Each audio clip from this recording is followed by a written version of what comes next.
installed the JDK or Java Development Kit, we can start coding and running our programs. Before we start, let's talk a little bit about file organization. As an engineer on a dev team, you will be using and maintaining folder structures that are clear and easy to navigate. You likely already have a Coding Dojo assignments folder, so be sure that inside that folder, you've created a folder for the Java stack. Inside that folder, you can start by creating a folder for your Java fundamentals assignments. If you already have one, great. So let's create a folder inside called greetings. Oops. Now we'll open it in Visual Studio.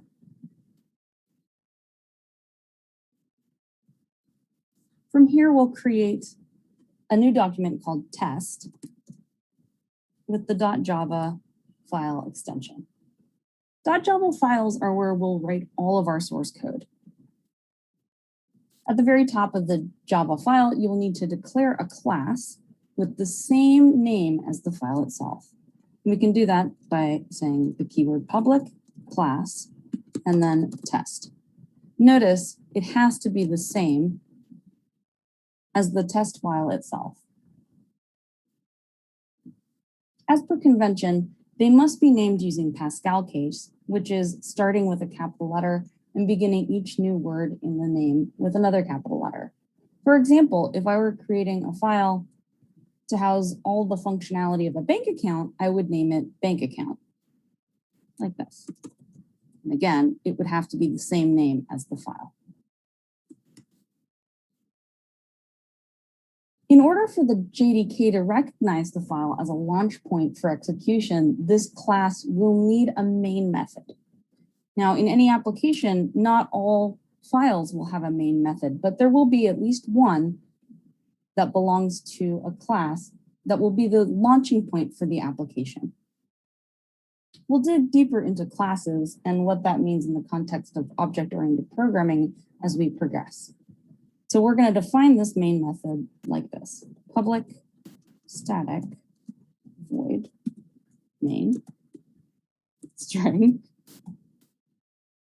args. What a mouthful. So this might look kind of foreign to you, but it really is just a function that belongs to a class. In JavaScript, we had a keyword function to declare a block of code that we plan to reuse. Here, it's a bit more wordy, but essentially the same structure. Public static void are keywords that essentially do the same thing as the function keyword in JavaScript. Then we have the name of the method and the parenthesis to list any parameters we'll need for using data from the outer scope. For Java methods, each parameter also declares what data type it will be. In this case, it's launching our function that starts everything, so we won't ever change this particular method signature. All right, so let's get coding. The first line of code we'll write, as you might expect, will be hello world. To print to the console, we'll use system.out.println, or println.